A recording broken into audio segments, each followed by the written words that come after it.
সাম্প্রদায়িক সম্প্রীতি বলতে আসলে কি বোঝায়? এই বিষয়ে আল্লাহ সুবহানাহু ওয়া তাআলা বলছেন সূরা হুজরাতের 13 নম্বর আয়াতে, ওয়াজআলনাকুম শুউবা ওয়া ক্বাবাইলা লিতাআরাফু। আল্লাহ তাআলা বলছেন, আমি তোমাদেরকে বিভিন্ন গোত্রে এবং গোষ্ঠীতে বিভক্ত করে দিয়েছি যাতে করে পরস্পর তোমরা পরিচিত হতে পারো। মূলত যদি আমরা মানুষ সৃষ্টির একদম প্রথম অধ্যায় থেকে শুরু করি তাহলে দেখব আমরা সবাই আদম এবং হাওয়া আলাইহিস সালাম থেকে এসেছি। আমরা বিভিন্ন ভূখণ্ড এবং বিভিন্ন জায়গায় বিভিন্ন ধর্মে রূপান্তরিত হওয়ার কারণে আমরা এখন সাম্প্রদায়িক এক আলাদা পরিচয় লাভ করেছি, যেটা আল্লাহ সুবহানাহু ওয়া তাআলা বলেছেন তিনি আমাদেরকে বিভিন্ন গোষ্ঠী এবং সম্প্রদায়ে বিভক্ত করেছেন পরিচিত হওয়ার জন্য। যে বিভিন্ন ধর্ম, বিভিন্ন জাত, বিভিন্ন গোষ্ঠীর একত্রিত বসবাস করার সময় যে সৌহার্দ্যপূর্ণ সম্পর্ক থাকবে সেটাকে বলা হয়ে থাকে সাম্প্রদায়িক সম্প্রীতি। এ বিষয়ে আমরা আমাদের দেশের কথাও যদি বলি, আমরা আমাদের দেশে দেখি আমরা সংখ্যাগরিষ্ঠ মুসলমানদের দেশ, এর মধ্যে আবার আছে হিন্দু, বৌদ্ধ, খ্রিস্টান এবং অন্যান্য উপজাতিরাও আমাদের দেশে বসবাস করে। আলহামদুলিল্লাহ আমাদের এখানে ধর্ম, বর্ণ বা অনেক সাম্প্রদায়িক লোক আছে, কিন্তু আমরা আমাদের মধ্যে যে সাম্প্রদায়িক সম্প্রীতিটা বজায় রেখে চলেছি যুগের পর যুগ, শতাব্দীর পর শতাব্দী ধরে। এখানে হিন্দুরা তাদের কৃষ্টি কালচার তারা প্র্যাকটিস করে, মুসলমানরা আমরা আমাদের ধর্মীয় আচার অনুষ্ঠান আমরা প্র্যাকটিস করি, আমাদের মধ্যে কোনো দ্বন্দ্ব নাই। ইসলাম হচ্ছে সাম্প্রদায়িক সম্প্রীতির সর্বোৎকৃষ্ট উদাহরণ।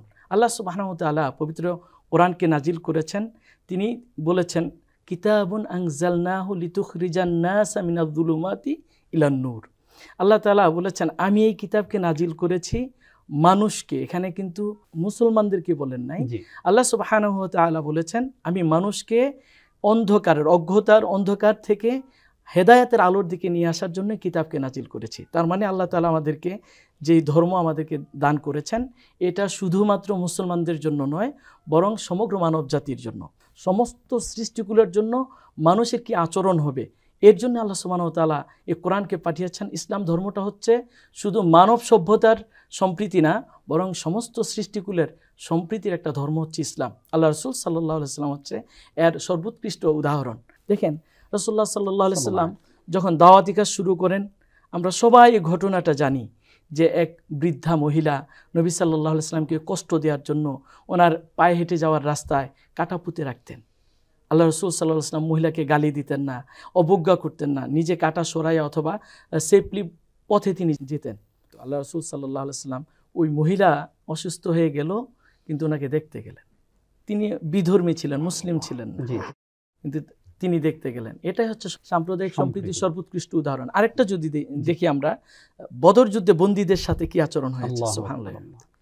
আল্লাহ রাসূল সাল্লাল্লাহু আলাইহি ওয়াসাল্লাম যুদ্ধে যাদেরকে বন্দী করেছেন বর্তমান সময়ে এবং রাসূলুল্লাহ সাল্লাল্লাহু আলাইহি ওয়াসাল্লামের আগের সময়েও বন্দীদের সাথে সবচেয়ে নিষ্ঠুরতম আচরণ করা হতো, অথচ আল্লাহ রাসূল সাল্লাল্লাহু আলাইহি ওয়াসাল্লাম বন্দীদের সাথে সর্বোৎকৃষ্ট আচরণ করার জন্য বলেছেন এবং তাদেরকে বলেছেন মুক্তিপণ দিয়ে তোমরা মুক্তি নিয়ে নাও, অথবা তোমরা আমাদের এই জেলখানায় বা আমাদের এই কারাগারে তোমরা যারা শিক্ষিত আছো তোমরা আমাদের মুসলমানদেরকে শিক্ষা দিলেই এটা তোমাদের মুক্তিপণ হিসেবে নেওয়া হবে।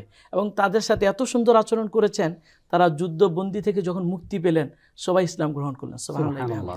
ইসলাম হচ্ছে সাম্প্রদায়িক সম্প্রীতির সর্বোৎকৃষ্ট উদাহরণ। যে একজন অমুসলিম রাসূলুল্লাহ সাল্লাল্লাহু আলাইহি ওয়াসাল্লামের বাসায় রাত্রি যাপন করার জন্য মুসাফির হয়ে আসছেন, তিনি অসুস্থ হয়ে গেলেন, তিনি বিছানা নষ্ট করে ফেললেন। রাসূলুল্লাহ সাল্লাল্লাহু আলাইহি ওয়াসাল্লাম ওনার কষ্টের কথা চিন্তা করে বললেন আপনার রাত্রি যাপনে কষ্ট হয়েছে, আমি আপনার সেবা করতে পারি নাই। উনি নিজের হাতে ওনার এই ময়লাই জামা কাপড় এবং বিছানাপত্র তিনি পরিষ্কার করেছেন এবং ওই লোক দেখে অবাক হয়ে গেল, এই যদি হয় ইসলামের নবী তাহলে এর চেয়ে উত্তম মানুষ তো আর নাই। সুবহানাল্লাহি বিহামদি। তিনিও ইসলাম গ্রহণ করলেন।